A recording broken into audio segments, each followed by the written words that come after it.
যে গুপ্ত রাজনীতি করছে সে এক সময় মব করছে, এক সময় ছিল সে রেগার, আবার গোপনে করে শিবির। এখন বলতেছেন সাধারণ শিক্ষার্থী, কিন্তু এক সময় করছেন ছাত্রলীগ। আপনি ঘরে বউরাই খাবার পরকীয়াও করবেন, তো গুপ্ত রাজনীতি তো তাই। সংসার করছেন লীগের সাথে, এখন এসে পরকীয়া করতেছেন শিবিরের সাথে। সাদিক কায়েম ছাত্রলীগ করেছে। নীলক্ষেতের ভিপি বানানোর জন্য অনেকে বলে এদেরকে অ্যাওয়ার্ড দেওয়া উচিত। আপনার সাথে থাকলে কেউ পবিত্র হয়ে যাবে, সেই একই ব্যক্তি অন্য কারোর সাথে থাকলে হারাম হয়ে যাবে। আপনি ইসলামকে পুঁজি করে ব্যবসা করতেছেন, কিন্তু ইসলামের নিয়মই মানেন না। ছাত্রদল পরিচয় আমরা এই কূটবুদ্ধির কাছে পরাজিত হয়েছি। ক্ষুব্ধ মানে অনেকটা বর্বরতার আপনি সামিলদার। কিছুদিন আগে ছাত্র সংসদ নির্বাচন হয়েছে, শেষের দিকে, প্রায় সবগুলো ছাত্র সংসদের মেয়াদ শেষের দিকে। ছাত্র সংসদ নির্বাচনগুলোতে আমরা সারা বাংলাদেশে দেখেছি ছাত্র দলের ভরাডুবি হয়েছে। এখানে কি সাধারণ শিক্ষার্থী থেকে দূরে সরে এসেছে ছাত্রদল, যার জন্য পরাজিত হয়েছে? ছাত্রদলের ভরাডুবি বলা যাবে না, আসলে এই জায়গায় কৌশলগত কিছু বিষয়। আর বলতে হবে যে এইটা হইল কি, যে অন্তর্বর্তীকালীন সরকারের সময় আনঅফিসিয়ালি জামাত শিবির এরা গভর্নমেন্টে ছিল। কারণ আপনি দেখবেন যে ভিসির কোনো অ্যাসাইনমেন্ট আছে, তার ইলেকশন হতেই হবে। যে গায়ে মানে না আপনি মোড়ল, তো সেরকম একটা কন্ডিশন থেকে উনি নিজে কোনো অ্যাসাইনমেন্ট নিয়েছিলেন যে আমার দায়িত্ব হচ্ছে শিবিরকে উইন করানো। এইটা একটা অ্যাসাইনমেন্ট নিয়ে আসছেন। কিন্তু এই শিবিরটা আপনি দেখেন, এস এম ফরাদ যে ডাকসুর জিএস হয়েছে, তার বিরুদ্ধে অভিযোগ ছিল সে পোস্টেড। সাদিক কায়েম ছাত্রলীগ করেছে, এবং এখন গোলাম রাব্বানীরা, ছাত্রলীগের গোলাম রাব্বানীরা, এরা এখন বিভিন্ন স্ক্রিনশট দিচ্ছে মেসেঞ্জারে যে গোপনে সাদিক কায়েম তাদেরকে মেইনটেইন করতো। সাথে একটু যুক্ত করি, যখন ফরাদের বিষয়টা আসে, কোর্ট যখন রায় দিয়েছিল তার বিরুদ্ধে, তখন টোটাল ডাকসুটাই স্থগিত হয়ে গিয়েছিল, আমরা দেখেছি। তখন পক্ষ থেকে আবার বলা হয়েছিল যে নির্বাচন তারা চায় এবং করবে। এখন বিষয়টা হয়েছে যে আমরা তো ধরেন কথা দিয়ে কথা রাখা দল হচ্ছে বাংলাদেশ জাতীয়তাবাদী দল। আমরা দেখতেছি যে সেই জায়গায় ষড়যন্ত্র হচ্ছে। আমাদের হয়তো বা এই জায়গায় আমাদের ধারণা ছিল না এত নিচের লেভেলে কেউ নামতে পারে, একজন ভিসি হয়ে বা দায়িত্বশীল জায়গায় যারা নির্বাচনের দায়িত্বে ছিল। নীলক্ষেত থেকে ব্যালট ছাপানো, ব্যালট পেপার ছাপানো, অমোচনীয় কালি দেখা গেল ডলা দিলেই মুছে যায়, এরকম কালি করা, এভাবেও যে ম্যানিপুলেশন করা যায় এটা আমাদের ধারণায় ছিল না। আমার মনে হয় যে বিভিন্ন অ্যাওয়ার্ড দেয় না, তো এদেরকে ম্যানিপুলেশনের জন্য বা নীলক্ষেতের ভিপি বানানোর জন্য অনেকে বলে এদেরকে অ্যাওয়ার্ড দেওয়া উচিত। যেমন কিন্তু এই বিভিন্ন মুভির কিন্তু সবচেয়ে ভালো মুভিরও অ্যাওয়ার্ড দেয়, আবার সবচেয়ে খারাপ মুভির জন্য অ্যাওয়ার্ড দেয়, ঠিক আছে? এই জন্য হলো কি যে অ্যাওয়ার্ডের দুই ধরনের ধরন থাকে। এখন এই ইলেকশনগুলোতে আপনি বলতেছেন যে সাধারণ শিক্ষার্থী, আপনি সাধারণ শিক্ষার্থী আপনি কাকে বলবেন? ধর আমরা নিজেরা, আমাদের বন্ধুরা আমাদের সাথে মিশতো না, কারণ হচ্ছে আমরা ছাত্রদল করি। আমাদের আত্মীয় স্বজন আমাদের সাথে মিশছে না, আমরা ছাত্রদল করি। কারণ আমাদের সাথে মিশলে কোন না ক্ষতি হয়, পুলিশ না ধরে নিয়ে যায়, না মামলা খায়। এই জন্য আমাদের যে জার্নিটা ছিল, এই জার্নি ছিল শুধু দেশপ্রেমের জার্নি। নিজের ব্যক্তিগত কোনো আমাদের মানে স্বাদ আহ্লাদ, আমাদের আড্ডা কিছুই ছিল না। খারাপ লাগেনি তখন যে আমার বন্ধু আমাকে অ্যাভয়েড করে চলে যাচ্ছে, থাকছে না? এগুলো তো আসলে মানে আমরা তখন মানে নিজে বই পড়ে তখন সান্ত্বনা নিতাম, বই পড়ে, মানে আমি আমার জায়গা থেকে তখন বই পড়ে সান্ত্বনা নিতাম। যে এরকম অনেকেই, আপনার হচ্ছে চিত্তরঞ্জন দাস নামে একজন খুব ঐতিহাসিক ব্যক্তি ছিলেন, ওনারা খুব বনেদি পরিবার ছিলেন। উনি নিজে ওনার জামা কাপড় ওই সময় লন্ডন থেকে তার জামা কাপড় ইস্ত্রি করে আসতো। এখনকার তাহলে কিরকম বনেদি হইলে ওই সময় লন্ডন থেকে তার জামা কাপড় আসতো ইস্ত্রি করে। সেই মানুষ যখন এই দেশপ্রেমে উদ্বুদ্ধ হয়ে খাদি কাপড় বিক্রি করেছেন এরকম জায়গা থেকে, এত ভালো ফ্যামিলির হয়ে। তো এরকম অজস্র উদাহরণ আছে। আমাদের শহীদ রাষ্ট্রপতি জিয়াউর রহমান বীরুত্তম, দুই তরকারির বেশি কখনো উনি খাবার পছন্দ করতেন। যার বাসায় অতিরিক্ত খাবার রান্না হয়তো উনি বাসায় খাইতেন না। তো এই যে এই জায়গাগুলোর যে শিক্ষা, তো এই শিক্ষাগুলো আমাদেরকে তখন উদ্বুদ্ধ করতো যে যদি তোর ডাক শুনে কেউ না আসে তবে একলা চলো রে, এইসব ঐতিহাসিক গান আমাদের। তখন আসলে কেমন লাগতো? আপনি আপনার বন্ধুর সাথে ক্লাস করছেন, একসাথে হোস্টেলে থাকতেছেন, অথচ সেই বন্ধু আপনার সাথে চলছেন, আপনি কোনো বন্ধুকে পাচ্ছেন না, কথা বলতে পাচ্ছেন না, তার সাথে গিয়ে মন খুলে কথা বলবেন। তখন আসলে অনুভূতিটা কেমন ছিল, কেমন লাগতো? অনুভূতি হলো মনে হইতো যে নিজেদেরকে অনেক মানসিক মানে শ্বাসকষ্ট হইলে কি হয় যে আপনি অক্সিজেন নিতে পারতেছেন না, বাইরে অনেক অক্সিজেন আছে কিন্তু আপনি অক্সিজেন নিতে পারতেছেন না। তো আমাদের কাছে মনে হইতো বাইরে অনেক মেকি বন্ধুত্ব আছে, আমাদের জন্য কোনো বন্ধুত্ব নাই। তখন আমরা বন্ধুত্ব কার কারণে, আমাদের ধরেন রাজনৈতিক ছোট ভাই, তাদের সাথে গল্প করতাম। অনেকে আছে রাজনৈতিক বড় ভাই, তাদের সাথে গল্প করতাম। রাজনৈতিকও কিছু বন্ধু আছে, তাদের সাথে গল্প করতাম। আপনি বলে না যে একটা মানুষের আবেগ যখন কষ্টগুলো এক সূত্রে গেঁথে যায়, ধরেন এই খেতে খামারে, তারপরে ধান খেতে ঘুমানো। আমরাও একবার মানে পালিয়ে এমন হয়েছে যে আমরা হচ্ছে ইয়েতে আপনার ইক্ষু মানে যেটা আখ বলে, আমি আখের খেতে মানে গ্যান্ডারি বলে অনেক জায়গায়, গ্যান্ডারি আখ, ওই গ্যান্ডারির ক্ষেতের মধ্যে একবার চলে গেছিলাম। মানুষজন মনে করছে আমরা মনে টয়লেট করার জন্য ওইখানে গেছি, এভাবে লুকায় অনেক সময় আমরা সার্ভাইভ করছি।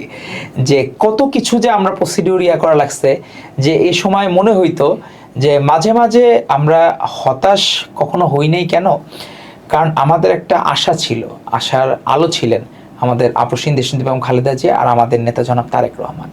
আমাদের মনে হয়েছিল তাদের নেতৃত্বে মুক্তি সম্ভব। তো এই জন্য তখন আসলে মনে হয় নাই যে এই যে বর্তমান শিবির যারা অনেকেই তখন গুপ্ত ছিলেন, আপনাদের মনে হয় নাই যে আপনি গুপ্ত থেকে রাজনীতি করে তাদের মতো ভালো লাইফ লিড করেন? এখন হয়েছে কি যে একটা হইলো কি, আমরা কখনো আপনি পিকে মুভিতে আমির খানের একটা চরিত্র ছিল, ও হইলো যখন শিখে ফেলছে যে ওই চর বাঁচানোর জন্য কেউ যদি চর না মারে তখন হলো স্টিকার, ভগবানের স্টিকার গালে লাগায় নিত। তো এখন আর আমরা তো আর সিনেমার ক্যারেক্টার না যে আমরা সিনেমা করব, বাস্তবে এগুলা সব হইলো আমরা অ্যাপ্লাই করব, এগুলো সম্ভব না। আমাদের মহানবী সাল্লাল্লাহু আলাইহি সাল্লাম যখন ধর্মপ্রচার শুরু করেন, উনি কিন্তু যাদের প্রচার করতেন তখন কিন্তু গোপন রাখা না, এরা কিন্তু নামাজে ছোট ছোট করে, যখন মসজিদ মানে আমাদের মসজিদে নামাজ পড়ার প্রচলন সব কিছু হইলো, তো সেই জায়গা থেকে নামাজে যাওয়া, সেই সময় কিন্তু গোপনে করে নাই, কিন্তু নামাজ পড়ে নাই, বাসায় পড়ে নাই, ওই মসজিদে ছোট পরিসরে করছে। অনেক হ্যারাসমেন্টের শিকার হয়েছে, অনেককে মেরে ফেলার হুমকি হয়েছিল, কিন্তু তারা কিন্তু গুপ্ত হন নাই, গুপ্ত মুসলিম কোনোদিন হয় নাই। তো সেই জায়গায় গুপ্ত শিবির হওয়া, আমার মনে হয় তারা ইসলামকে পুঁজি করে একটা রাজনৈতিক ব্যবসা চালু করার ইন্টেনশন তাদের, আর কোনো উদ্দেশ্য নাই। আপনি ধরেন আপনার সাথে থাকলে কেউ পবিত্র হয়ে যাবে, সেই একই ব্যক্তি অন্য কারোর সাথে থাকলে হারাম হয়ে যাবে, বিষয়টা তো তাই দাঁড়াচ্ছে। আপনি দেখেন লীগের সাথে ইলেকশনে কারা গেছে বারবার, ঐতিহাসিকভাবে বেঈমানদের সাথে কারা গেছে, এই জামাত শিবিররা গেছে। তো গুপ্তভাবে রাজনীতি করা, এটা আমাদের কাছে মনে হয় কোনো আদর্শিক রাজনীতি হইতে পারে না। আমরা নিজেরা গুপ্ত থেকে কী লাভ হইতো, ওই হোস্টেলে থাকা যাইতো, একটু মাগনা খাওয়া যেত, কিন্তু রাস্তায় যে আমরা এখন যাই মানুষজন সম্মান করে, কিন্তু ওদেরকে দেখলে ওই মিডিয়ার যারা আছে আমরা দেখি ওদের মিছিলে হইলে 50টা লোকের জন্য 100 জন সাংবাদিক বন্ধু থাকে। আবার এই সাংবাদিক বন্ধুরা স্লোগান দেয়, যে যখন বলে ওইখান থেকে নারায়ে তাকবীর, দেখা গেল সাংবাদিকরা বলে নারায়ে তাকবীর। তো এই যে নারায়ে তাকবীর যে স্লোগানের যে, আবার নারায়ে তাকবীর স্লোগানটাও কিন্তু এদের স্লোগান না, এটা কিন্তু ইসলামপন্থী বা ইয়েতে এদের স্লোগানে যে কেউ দিতে পারে, কিন্তু তারা এটাকেও নিজেদের ব্যক্তিগত সম্পত্তি বানায় ফেলছে। তো সমস্যা হইলো কি, আপনি ইসলামকে পুঁজি করে ব্যবসা করতেছেন কিন্তু ইসলামের নিয়মই মানেন না। এমনও মানুষ আছে আমরা দেখছি যে লিগ সাজার জন্য সে নামাজ কালাম পড়তো না, মানে নামাজ বাদ দিত, যে সে যে শিবির না এটা প্রমাণ করার জন্য অতিরিক্ত লিগ প্রীতি। তো এই যে আপনি নিজের ধর্মকে আপনি বিক্রি করে দিলেন সামান্য স্বার্থের জন্য। আপনি নিজে, এমনও ঘটনা ঘটে যে তারা নিজে যখন র্যাগিং করতো লীগের লোকজন, তারা সেই র্যাগিং এর সবসময় উদ্যোক্তা ছিল। আপনি আসে না, যেমন এই যে মেসি, সে ফরওয়ার্ডে খেলে, তারা ছিল ওই যখন হইলো কি র্যাগিং হইতো, র্যাগিং এর ফরওয়ার্ডে র্যাগার ছিল। এই হচ্ছে শিবিরের, ছাত্র শিবিরের নেতৃবৃন্দ। কিন্তু আলটিমেটলি দিন শেষে কিন্তু তারা এখন সফল, তারা প্রতিটি ছাত্র সংসদে নেতৃত্ব দিচ্ছে এখন। আপনারা কেন তাহলে গুপ্ত থেকে বা যেভাবে সফল হওয়া যায় সফলের দিকে কেন আপনি হলো কি যে সফলতার সংজ্ঞা তো এইটা না। আপনি রবার্ট ব্রুসের কাহিনী পড়ছেন বা ইয়েতে, সে একটা মাকড়সা দেখছে 7 বারের বেলায় যে সফল হয়েছে, তাই বলে তো আমরা হেরে যাই নাই। আমরা ওদের কূট বুদ্ধির কাছে, কূট কৌশলের কাছে সাময়িকভাবে আমরা পরাজিত হয়েছি, কিন্তু আমরা নিজেদের পরিচয় নিয়ে, ডিগনিটি নিয়ে, ছাত্রদল পরিচয়ে আমরা এই কূট বুদ্ধির কাছে পরাজিত হয়েছি। কিন্তু আমরা তো পার্মানেন্টলি পরাজয় বরণ করি নাই। আমরা নিজেরা 89 সালে হেরেছি ছাত্রদলের আমরা পরিচয়, 90-তে আমরা কামব্যাক করেছি। আমরা গতবার আমরা হেরেছি কূটবুদ্ধির কাছে, এবার আমরা হয়তোবা নিজেরা সাধারণ শিক্ষার্থীদের মন জয় করে আপনি দেখেন যে আমরা কামব্যাক করবো ইনশাল্লাহ। কারণ আমরা নিজেরা সাধারণ শিক্ষার্থী, আমি আপনাকে কি বললাম, আমাদের কোনো বন্ধু ছিল না, কারণ আমাদের সাথে মিশলে করবে। আপনি এই গুপ্ত রাজনীতির কারণে এই র্যাগার কোনোদিন তো আমাদের ছাত্রদলের নেতৃবৃন্দ হইতে পারবে না গুপ্তভাবে থেকে।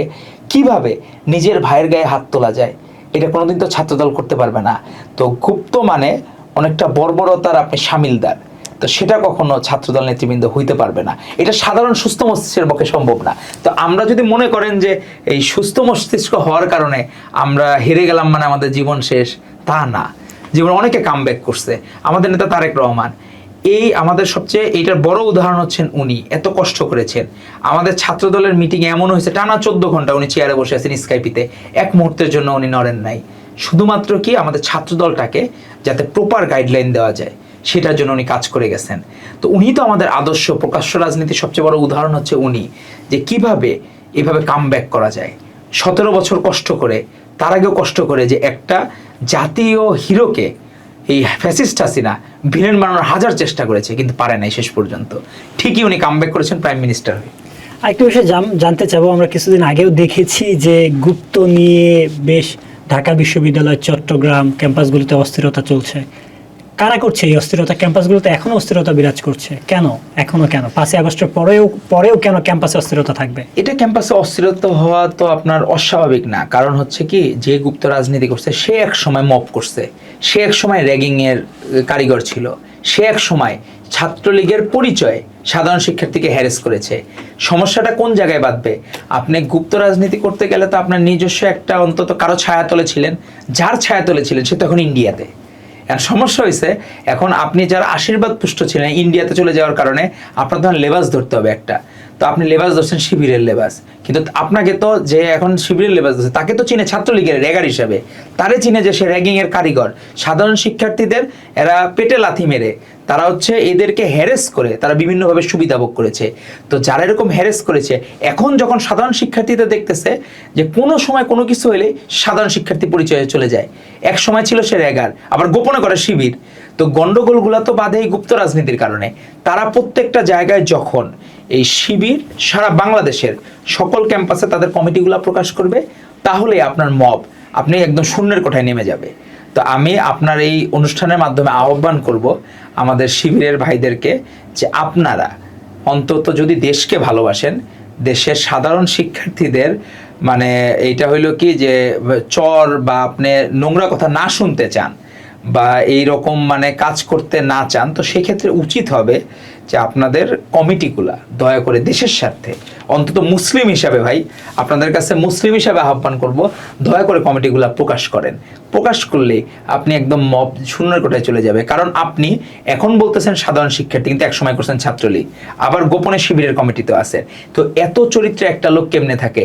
আপনি ঘরে বউরাই খাবার পরও কেউ করবেন, তো গুপ্ত রাজনীতি তো তাই, যে দেখা গেল আপনি সংসার করছেন লীগের সাথে, এখন এসে পরকীয়া করতেছেন শিবিরের সাথে, তো গন্ডগোল তো বাঁধবেই। একটা ফ্যামিলিতে যেমন হারমোনি নষ্ট হয়ে যায়, তো আপনার তো হারমোনি আপনি নিজেই নষ্ট করে ফেলতেছেন। তো আপনি নিজের প্রেম করলে ভাই একটাই করেন, বিয়ে করলে একটাই করেন, তাইলে আর এত কিছু নষ্ট হবে না।